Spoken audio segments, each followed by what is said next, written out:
everyone, this is Jyotsna Tiwari and welcome to today's daily current affairs session where we will discuss each and important point regarding the current affairs, guys. Okay, so let's have a look at which type of question will rise in your exam, which type of question will ask you in your exam. So let's have a look, guys. Don't waste the time. And here is the first news of today's session. But before this started the session, first of all, let me change my pen color. Then we will discuss each and everything in details, guys. Okay.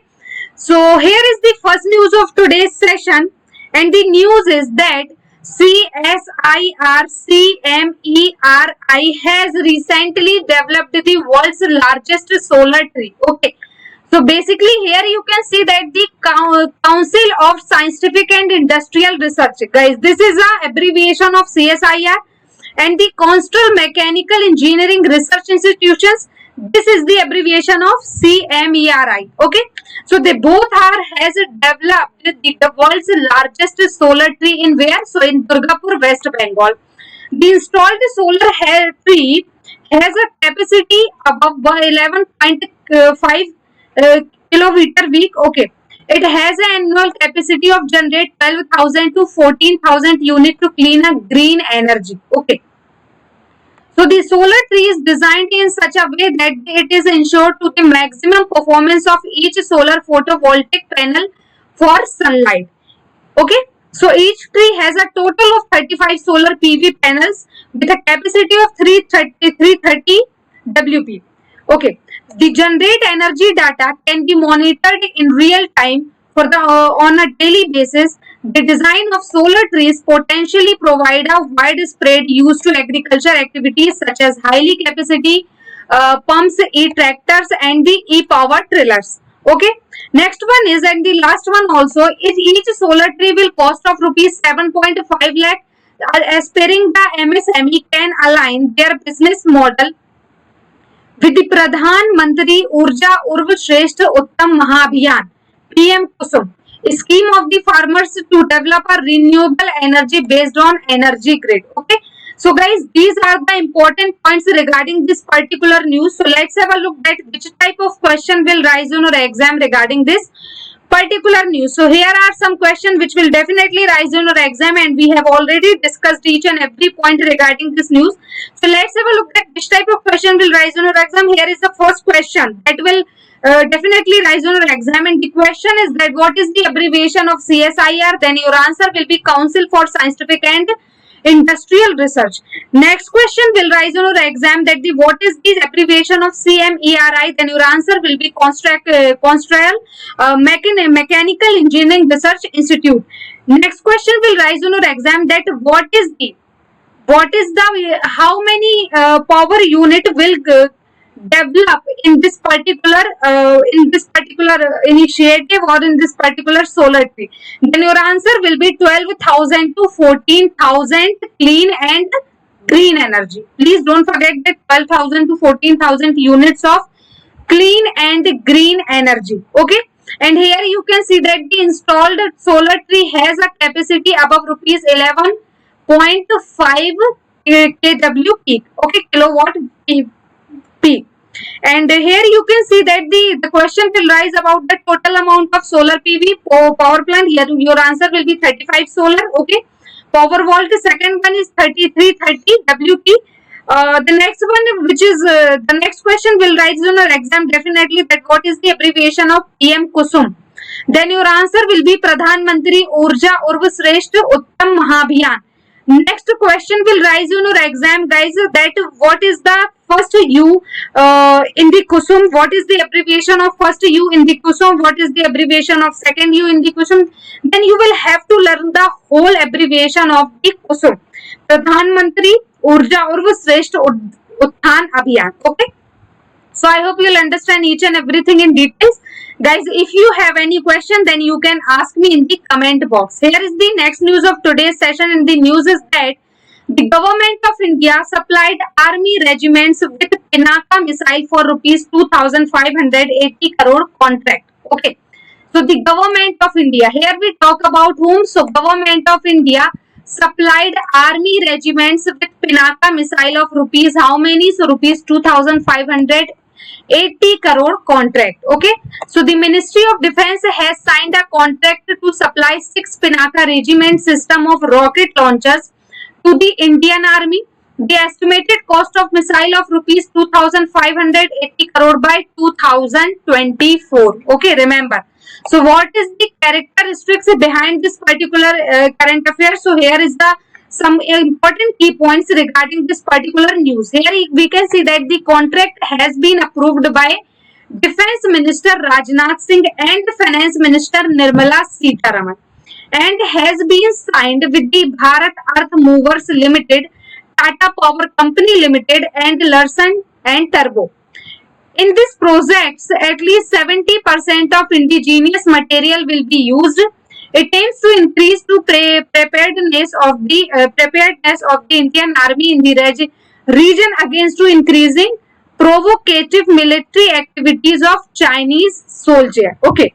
So let's have a look about the Pinaka. That what is the Pinaka? So here you can see that the Pinaka is a multi-barrel rocket launch (MBRL) system has produced in India for the Indian Army. It has been developed by the Defense Research and Development Organization (DRDO). Its extended range of 7 to 80 km. It has 6 launcher vehicles, each with 6 loader replacement vehicle with 12 rockets. Pinaka has 2 command post vehicles with fire control computers and a diagromat radar. It has it has the so these are the important. It has the here you can see that it has the capability to fire all rocket at one time. So these are the important key points we have already discussed with you. So let's have a look at which type of question will rise in your exam regarding this news.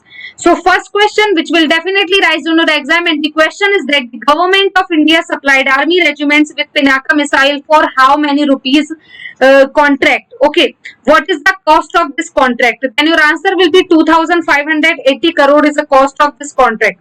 Second one is that the government of India supplied army regiments with Pinaka missile for rupees 2580 crore contract under the which ministry? Then your answer will be Ministry of Defense. Who is the minister? Defense minister. Then your answer will be Rajnath Singh.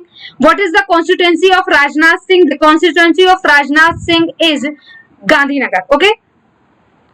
Okay, I think Gandhinagar or Surat. Sorry guys, that is not Gandhinagar, that is Surat. Okay, please remember this. So that's all for the this particular. Yeah, here you can say you will have to learn that the defense signed the contract with supply 6 Pinaka regiment. How many Pinaka regiments? So there are 6 Pinaka regiments, a system of rocket launcher. Actually, this Pinaka regiment is a type of the rocket launcher system. Okay, this is a type of the rocket launcher system for the Indian Army. Second one is the estimate cost of missile is 2580 crore. And what is the target year behind this particular contract? Then your answer will be 2024 guys, and this is very important. That means you will have to learn the target year which is 2024. Okay. So what is the main characteristics? What is the main characteristic? Here are some key points which you will have to learn. And the first one is that who designed this particular rocket launcher, this Pinaka regiment? Then your answer will be Bharat Earth Movers Limited, Tata Power Company Limited and Larsen and Turbo. They both are together to design this particular regiment. And in this project, at least 70% of indigenous material will be used. Okay, you will have to remember this data guys, which is very important. Next one which you will have to remember that it is extended range is 70 to 80 kilometer. Guys, you will have to learn this range which is very important. Next one is that it has 6 launcher vehicle, each with a 6 loader replacement. Okay, that's all for this session. And the last question which will definitely rise on your exam and you will have to learn about it. The question is that what is the abbreviation of DRDO? Then your answer will be Defense Research and Development Organization. Okay, and where is the headquarter of DRDO? Then your answer will be New Delhi. Okay, so that's all for the today. I hope you'll understand each and everything. Here is the next news of today's session, and the news is that India is set to achieve 100 metric tons of coal gasification target by 2030 years. Okay, So recently, the government of India, we talk about whom? So we talk about government of India. Okay. So the government of India is targeting 100 million metric tons of coal gasification by 2030. The announcement was made by Union Coal and Mines Minister Prahlad Joshi in a webinar organized by Ministry of Coal in New Delhi. Why the webinar? Because guys, you all know very well that there is a due to pandemic, we can't meet up physically to each other. Okay, so there are only we can't social with each other. So there are only one option that we can use only online platforms, okay, social media platforms. So that's why I held organized the webinar by the Ministry of Coal, and in that particular organized webinar, announcement was made by coal minister. Okay, so what is the characteristics behind this particular news? So here you can see that the center has to invest more than rupees 4 lakh crore to achieve the target. The revised target aims to boost production of synthetic natural gas, energy fuels, urea for fertilizer and other chemicals. So furthermore, in this regard, Government of India has given Dr. B.K. a steering committee has been formed under the chairmanship of Saraswat, member of Niti Aayog. The board consists of member of the Ministry of Coal. Okay. So these are the important points. So what is the coal gasification? So here you can see that the process by which coal is converted into a synthesis gas is called a coal gasification. Synthesis gas is also known as the sand gas. Sand gas is a mixture of. So what is sand gas? So sand gas is a mixture of carbon monoxide, hydrogen and carbon dioxide. Okay. So these are the important points which we have already discussed about it. So let's have a look at which type of question will rise on your exam regarding this news. So first question which will definitely rise on your exam, and the question is that India is set to achieve 100 metric tons of coal gasification targeted by the which year? Then your answer will be 2030. Next question will rise that India is set to achieve how many metric tons of coal gasification target by 2020-30 year? Then your answer will be 100 metric tons. Okay, 100 million tons. Actually, that is not the metric. Also, you can call this million tons or metric tons. Both are right actually. The next question will rise that the gasification target in India is set to achieve 100 metric tons target. This announcement was made by which ministry or which minister? Then your answer will be Union Coal and Mines Ministry. Who is the Union Coal and Mine Minister? Then your answer will be Prahlad Joshi. And where is the headquarters? New Delhi. Okay. Next question will rise on your exam that the furthermore in regard it, the government of India has given Dr. B.K. a steering committee. So for this particular gasification, for this particular target, for this particular achievement, there are committee which is head by the Dr. VKA steering committee formed by the chairmanship of Saraswat, member of the Niti Aayog. Okay, and also board consists of member of Ministry of Coal. Okay, so what is the other name of synthesis gas? Then your answer will be syngas. Syngas is the mixture of which two gases? Then your answer will be carbon monoxide, hydrogen and the carbon dioxide. Okay. So I hope you'll understand each and everything in details, guys. If you have any doubt, then you can ask me in the comment box.